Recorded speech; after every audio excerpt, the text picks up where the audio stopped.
From Devon. From Devon. Wow! Devon. All the way from Devon. Go, go, go.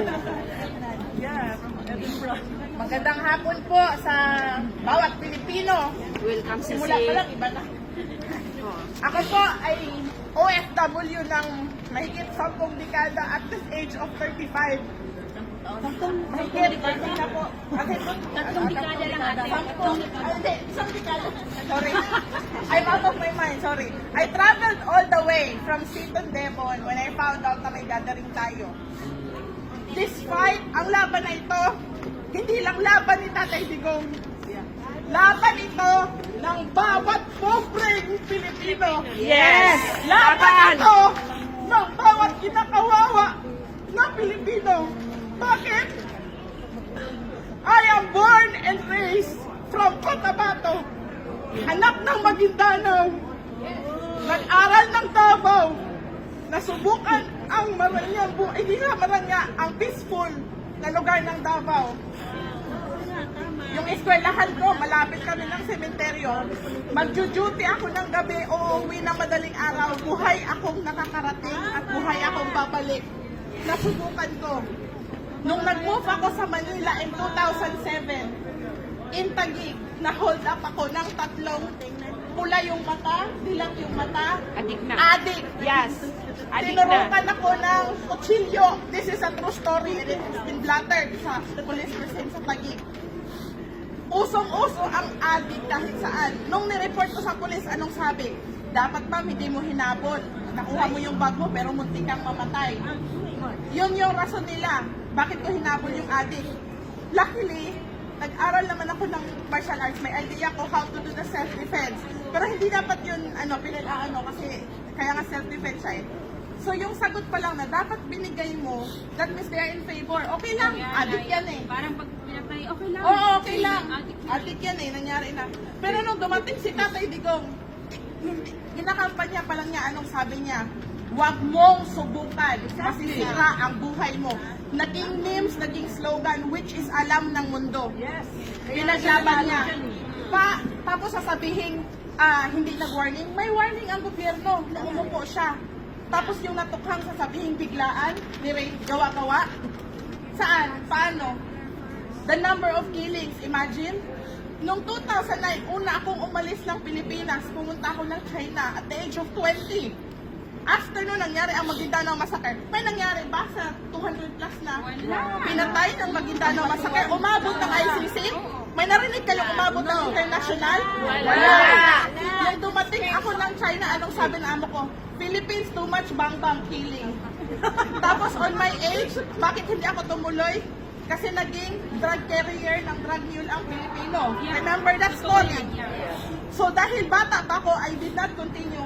Nag-abroad ako ulit noong 2012 when I was in Middle East. Kaya kung usapang buhay, OFW, karanasan ko. I've been to China, I've been to Qatar, I've been to Dubai. 2018, I moved to Croatia. So, alam ko yung hinanakit, yung damdamin ng OFW na may iniwan kang pamilya. You want them to be safe. Na hindi naiintindihan ng mga elitista nasa gate and subdivision, may hatid sundo, hindi tumadaan sa eskinita. Kasi sila may bodyguard. Tayo, anak natin, yung future natin. Tama ba yung nangyayari ngayon? Na yung kapwa nating Pilipino is surrender mo sa ibang bansa? Hindi. Kahit kailan yun para sana pinaglaban natin kasarinlan, kalayaan ng Pilipinas 330 years ago mula sa Spaniards, mula sa mga Amerikano. Tapos ngayon, ibibigay mo sa Europeano? Ano ka? Bobo? Gabong bagan! Bongbong bagan! Bongbong bagan! Bongbong bagan! Dapat gawin natin yung petition sa ICC na mag-petition tayo. May mga kumakalat na link ngayon to petition Tatay Digong kasi yung matandang yan, sinakripisyo niya yung buhay niya kapalit sa atin. Yes. Hindi niya sinabi yung mga pangalan pulis, yan yung nagpatay, yan yung nagpatay. Anong sabi niya? Akuin ko.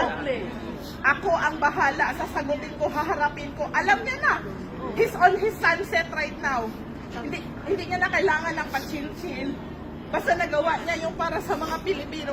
Kaya hindi talaga mabigat tuwing nakikita natin yung mga ganong video, kasi galing tayo sa laylayan, kung may mayaman man sa inyo, siguro wala kayo dito ngayon. Siguro naka-gated subdivision lang kayo mula nung pinanganak kayo with golden spoon and fork. Pero hindi, kasi galing tayo sa pamalitan, galing tayo sa baba. Nagsumikap tayo, mabahay natin sila ng maayos. Kasi ang Pilipinas, napakadelikado na. Sisirain lang ulit ngayon, tapos sasabihin nilang, walang crime index na tumataas. Eh araw-araw, the killing, sinaksak ng 37 times. Yan ba? Yan ba yung mga safe ang Pilipinas ngayon? Walang takot ang mga adik ngayon. Uso sila ngayon. It's their time to shine. Kawawa din ang mga bata. Kawawa yung mga susunod nating henerasyon. Hindi naman lahat tayo nadala yung pamilya dito. Pamangkin, anak, apo. Di mo alam one day, sila yung maka-experience ng kinakatakutan natin. Kasi hindi sila nakatira sa safe na bansa. Kasi kahit nasa sarili mo ang bahay na. Pasensya na po, napaka-emotional. Pero talagang Okay. ginawa ko na para makarating. I am from Sikon, Devon. Ako yung naribaong bro. Kaya magkakaisa talaga tayo dito. Hindi lang ito laban ng isang matandang 80 years old. Laban ito ng bawat Pilipino. Kasi gusto natin yung kalayaan, yung karapatan, tayo ang makakamit sa sarili nating bansa. Hindi sa ibang bansa. Tama. Ako, ang pangarap ko lang, umuwi, mag-retire balang araw, nakakapagod na mag-abroad kung tutusin, pero nakakawalang dyan ng umuwi ng Pilipinas. Kung bawat balita araw-araw, hindi mo alam paglabas mo nang naiyak, na-hold up ka na. Naiyak pa lang. Butol ko, nati mo nang naiyak, parang impyerno ng init. Saan yung tax natin? Di ba maandar yung aircon ng Pilipinas? Laglag bala is balik. Balik na yung laglag bala ngayon. Kaya, mula sa tubong Mindanao, alam ko yung hirap. Paano mag-apply makarating ng Manila? Paano mag-apply makarating ng ibang bansa? Si Tatay Digong lang ang presidente na nag-iikot ng bansa. Kamustahin ang OFW. Yes, yan lang. Normal ko siyang nakikita sa Davao dati, pero hindi ko alam. Pinilahan ko siya sa Qatar para makita. Kailangan ko pang mag-excuse na kung ano.